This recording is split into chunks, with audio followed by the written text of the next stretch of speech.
log cabin time. Yeah, I hope everyone's all right.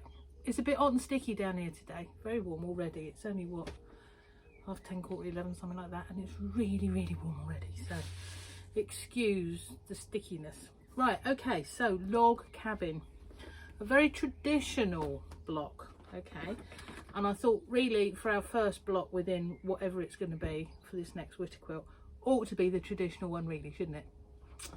So I've got Flo's blocks out again here, okay, as examples. All right, now let me explain a little bit about log cabin.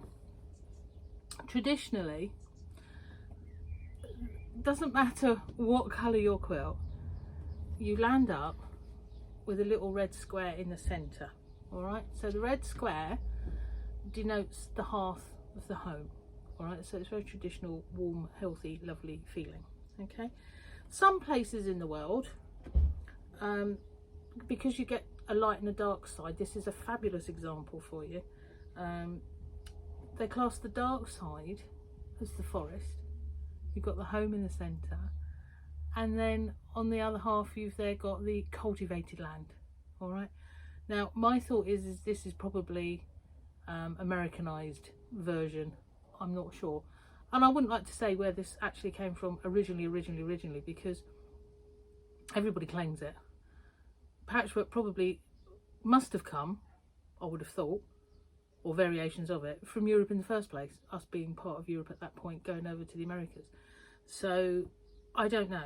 There we go. Anyway, that's a little bit. So you could have a completely, I don't know, green quilt, blue quilt, yellow quilt, any quilt, and it might have just literally one little block of red in the centre of it if you're doing like a sample and you've got a log cabin. So traditionally that one little bit of red, very important. All right. Having said that, I don't normally put red in mine, it has to be said.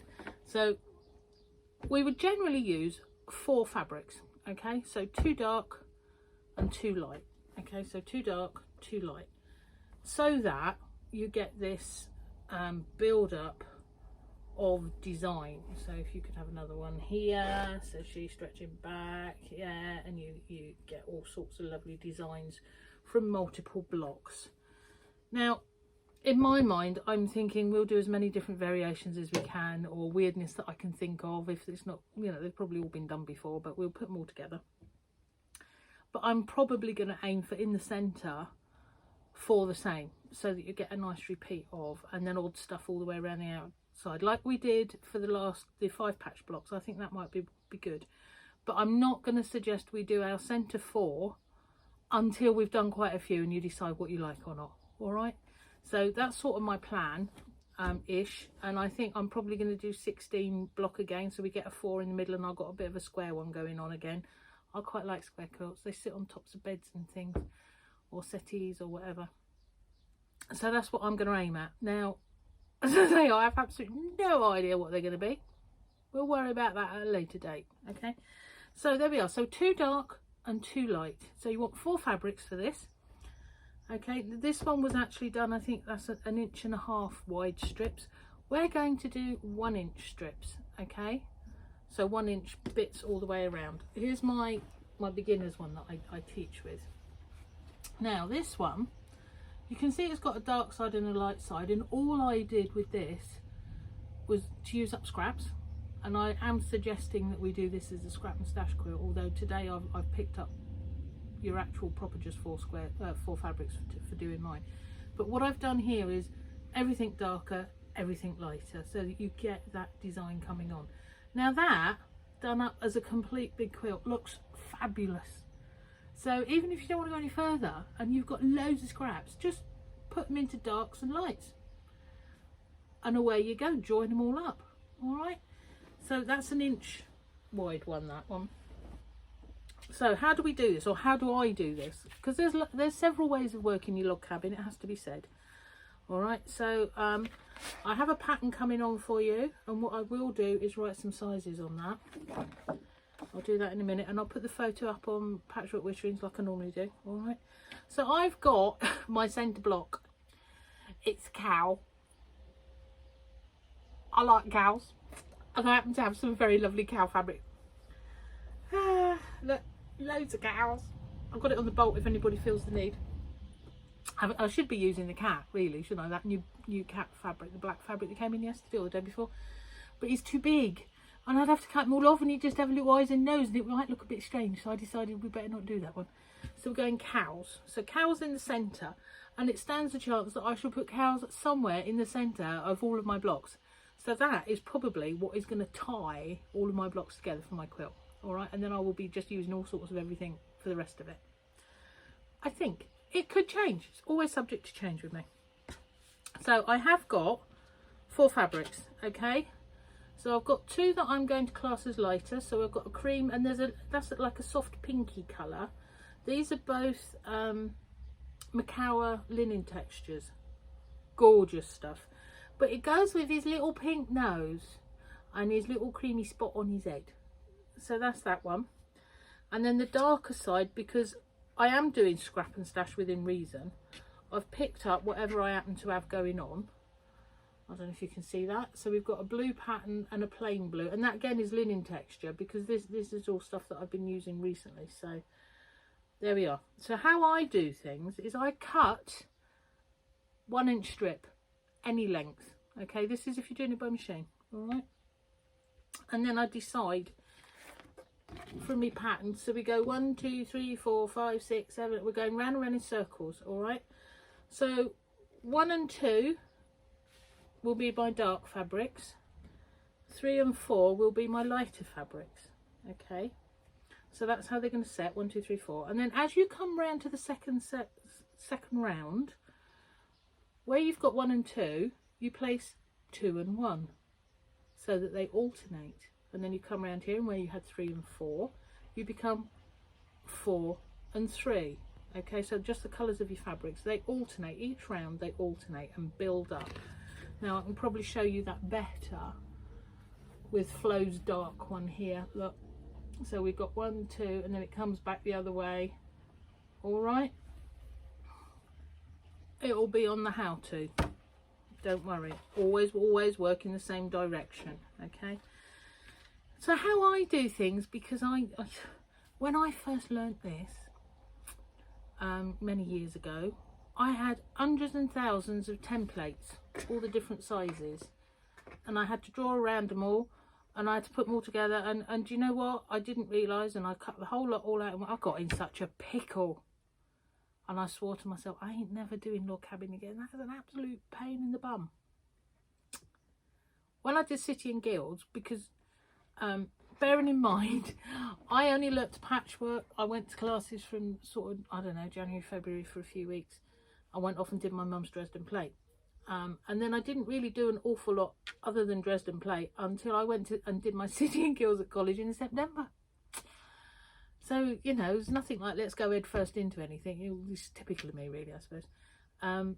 So whilst there, we learnt other ways of doing things, and it might have been normal to all of those people there, but to me, I was like taking it in. It was like, oh my God, I hadn't even used a sewing machine since I was at school, so I had to buy a sewing machine and get on with that as well. So anyway, how I learnt to do it then was you get your centre fabric, you get your number 1 light, well, this is going to be the darker side of my fabric, okay, and then you line it up with your little square block. All right, I'm going to get a pin, excuse me, says she, a pin. I'm just going to pin that into place, okay. All right, so I've got my first long strip. I've cut that at 1.5 inches, and now I'm just going to literally cut off my bit of fabric. There we go. That fits. How cool is that? Right, I'm going to move the pin up to the edge there so that in a minute we can imagine, there we are, that I've sewn it together. All right. So it's a bit dodgy there, a bit of dodgy sewing going on, but there we are. So that would be my first bit put together. All right. So I'm going to put it down, I'm going to look at it, and I'm going to think, okay, I need to come to my right hand edge because that's the way I like to work around them. So I'm going to fabric number 2. All right. So I'm going to lay that right the way across there, like I did the last one. Okay, and I'm going to cut it that it's the size that I want. Alright, I'm going to grab another pin, excuse me. Okay, and I'm going to pin that down the side there. So I've machined that, alright. So when we open that out there, give it a bit of a press. Imagine that's been machined and you've got 1, 2. So now I would do the third one at the bottom, which will be a light one. Fourth one, which will be a pink one. Okay, and then I'm going to get round to the second round. So I'm coming across the top again, but this time I will use the dark blue. And then the blue this side. Okay, and then alternate. And that's how it goes on and on and on. Technically, you can go as big as you want, really. Forevermore Amen, and have one humour. Do you know what? I wonder if anyone's ever done that. I'm just going to give me odds there. I wonder if anyone's gone on and on and on until we've got a whole size quilt.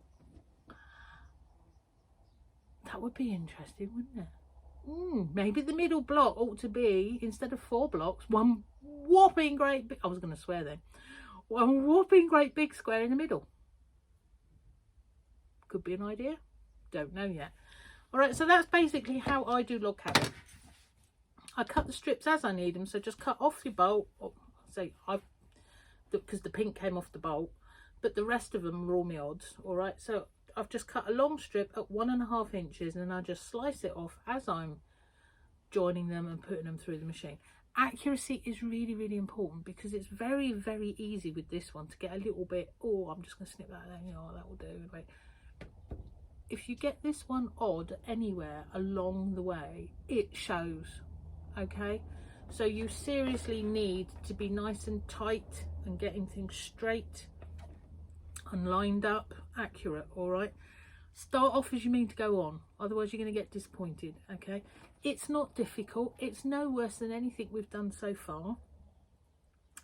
It's just piecing, but in long strips go around in a circle. Simples, as they say.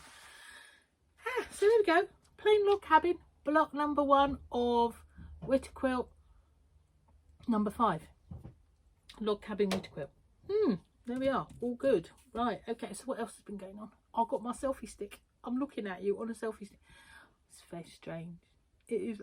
I'm going to do a Jane McDonald, and I'm going to walk around the place talking to everybody with my little stick. That'll be hysterical, wouldn't it? Actually, I might do that in a minute and just show you. I'm going to have to put you in front of me, because I don't think I can turn you around. I have to hold you as you are. We'll play in a minute, because I'm gonna. Yesterday we had a really, really lovely day, and I got to do a session outside in the garden in the sunshine. We were all 2 meters apart. It was lovely. I can't say that any of us did much sewing though. I think most of it was chatting and catching up and how are you and what's gone on, and you know, it was lovely. It really was. I know that a couple of the ladies that came yesterday, one certainly has only been out walking, the other's only been out a couple of times when I forced her out up to me. So it was really good for everybody to just get back together. Obviously numbers are limited, because I'm not allowed any more than 5 because of me being number 6 outside in the garden, but that's all good. If you're local and you do need anything, you're welcome to nip in and do a bit of shopping. We got our tape on the floor, we got all of our hand sanitizers and all the rest of it, and masks and all that sort of stuff. So if you're needing anything local, you are welcome to come in and have a little look. Don't mind that. Obviously I'm posting stuff. I don't know if you saw all the new fabrics that came in. It's very exciting. The black pussycat has been flying out. Oh, my stick's wobbling. Oh, I have to be careful of that, isn't it? Oh, wobble wobble. Right, so what else is interesting? Just life in general is good, isn't it? My attic that we're clearing out, nearly done. I was going to take you up and show you the mess, but actually there's hardly any mess left, so there's no real point taking you up to my old studio, because we've tidied it at last. Been clearing a few things out, selling a few things. Anybody wants an ergonomical chair? Absolutely everything fits to you. Adjustable, especially if you've got dodgy back like me. I got 2, so I'm going to keep my old one and sell the new one, because it's just about brand new. So if anybody needs a chair, fabulous. If you've got dodgy backs and things, fabulous. That's over on my Facebook page actually. Right, so what else is new? Got a new thread stand on the way. that's for Gutermann recycled threads. So I'm not necessarily the greatest fan of polyester because I like cotton with cotton and polyester with putting that sort of stuff. But I do realise that there's needs and musts on occasion. Polyester is a good thing. But I'm going to use the recycled. I've decided that's the way to go for me here. If I'm going to have something, I'm going to have the recycled version of it and make it a little bit more friendly in life. So that stands due in any minute. That'll be quite good. Do you want to go for a walk? Should we go for a little walk into the garden? Because I've finished doing me thingy here, haven't I, really? So you know what you're doing. I'm going to come round the desk and I'm going to grab you. All right? So I'll carry on talking to you. And I'm now going to turn this around. Okay, so that's me mess in the cupboard. Now, if we come out here, you can see what's been going on outside. See, look. So up that end there, we have one lady up there and another lady here, and we got lots of bunting. Do you remember I had a moment to do bunting? So that was already good, wasn't it? That's my beach on the floor. That's pebbles. And if you like Dungeness, there we are. I love it. Great stone, little stone, Dungeness. Shells are down there. That was probably a bit quick turnaround. Sorry, folks. And another chair here. And then if we've got anybody else coming, I rearrange it so that we're over here. But now he's changing the meter distance thing. We can do this so much easier if necessary, because we can still keep it at about 1.5 meters and have one at each end of that table. It's lovely, lovely, and all the flowers doing their thing. There we go. That's our little area outside here. And this is my messy cupboard, look. And it is messy. That's Tom's bed down there. I'm just going to come over this way and I'm going to show you our Tom. Look, he's down there in the corner. Can you see him? Faster Kips. Right, so that's going to be me for the day. All right. And I'll see you on Saturday. And I'm going to turn you very slowly around. Like that. Oh, look, I've got a selfie stick. This is funny. Now, apparently, if I do that and do that, I'm turning things around here. I don't know if... Oh, look. And I can do that. How cool. And I turn it very gently like that. Oh, maybe that's what I should have done when I was outside. Look, you can see everything. How cool is that? Oh, yeah, I like this. New toy. New toy. Oh, yeah, love it. Right, okay. So it's a nice day. Oh, it's going to be raining. Saturday, I think. Or when we get a nice day, I'll take you out the front and I'll show you the pond and all the fishies. Right, so I'm going to say goodbye. Don't forget your wanderings and your exercises and your tidyings if that's what you're into. And basically just be lovely. I'll see you soon.